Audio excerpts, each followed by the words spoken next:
Hello everyone, কেমন আছো সকলে? আশা করছি সবাই খুব ভালো আছো, সুস্থ আছো। আমিও ভালো আছি, সুস্থ আছি তোমাদের ভালোবাসায়, ঠাকুরের আশীর্বাদে। তো অনেক দিন পর আরেকটা আমি রান্নার রেসিপি নিয়ে এসেছি। পাস্তা সকালের ব্রেকফাস্ট বানিয়েছিলাম, তাই ভাবলাম একটু তোমাদের সঙ্গে শেয়ার করি। পাস্তা তো অনেক ধরনেরই করা যায়, আমি একদম সিম্পলভাবে করেছি। দেখো, পেঁয়াজটাকে আমি ভেজে নিয়েছিলাম। এখানে বড় সাইজের 2টা পেঁয়াজ দিয়েছি আর একটা ছোট দিয়েছি, কারণ আমার পাস্তা ছিল 4 প্যাকেট, তো ওই হিসাবে আমি পেঁয়াজটা দিয়েছি। তোমরাও পেঁয়াজটা পরিমাণ মতন দিতে পারো। তো দেখো, এখানে মটরশুঁটি, টমেটো এবং আমার কাছে বিনস কম ছিল, তার জন্য এটা লং বিনস যেটা থাকে আমি সেটা দিয়েছিলাম। তো তোমরা আরও অনেক কিছু দিতে পারো। এখানে ছোট ছোট টুকরা করে একটু ফুলকপিও দেওয়া যায়, গাজর দেওয়া যায়।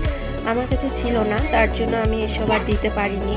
তো দেখো, ওগুলি সবজিটাকে সুন্দর করে ভেজে নিলাম। সবজিটা যদি ভাজা না হয়, সবজিটা যদি ঠিক করে ফ্রাই করা না হয়, তো কাঁচা কাঁচা থাকবে, খেতেও ভালো লাগবে না। আর বাচ্চাকে টিফিনে দিব, অনেক দিন থেকেই মেয়ে আমাকে বলছে পাস্তা বানাতে, আমারই সময় হয়ে উঠছিল না। তো জানোই তো, সকালের টাইম ঘরের কাজ টাজ সেরে স্নান করে পুজো দিয়ে মেয়ের টিফিন বানাতে অনেকটা লেট হয়ে যায় স্কুল যেতে যেতে। তার জন্য সময় করে আমি সেদিন একটু তাড়াতাড়ি করারই চেষ্টা করেছি। তারপর দেখো, ঘরের সবার জন্য পাস্তাটা বানিয়েছি। শুধু মেয়ে কেন খাবে, ঘরের সবার জন্যই বানালাম।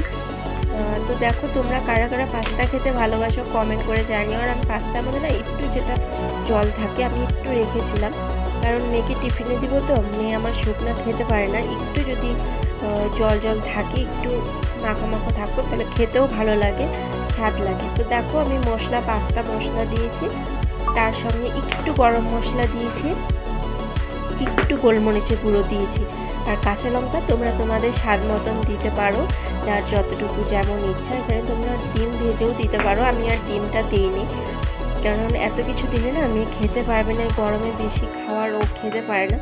তো একটু করেই একদম হালকা সিম্পলভাবে বানিয়েছি। তারপর দেখো, সয়া সস দিয়েছি আর ধনা পাতা দিয়েছি।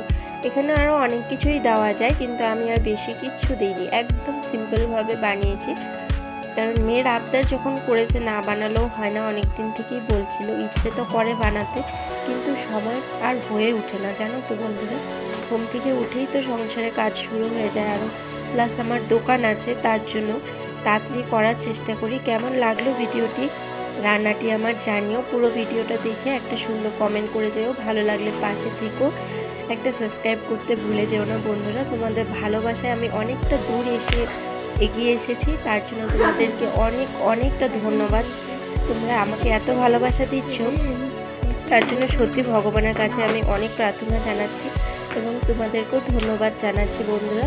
সকলে ভালো থেকো, সুস্থ থেকো, সকলের রাত্রিটা খুব সুন্দর করে কাটুক। আর এরকম যদি তোমরা রান্নার রেসিপি দেখতে চাও, নর্মাল ভিডিও, জানিও। শুভরাত্রি, সবাই ভালো থেকো, সুস্থ থেকো।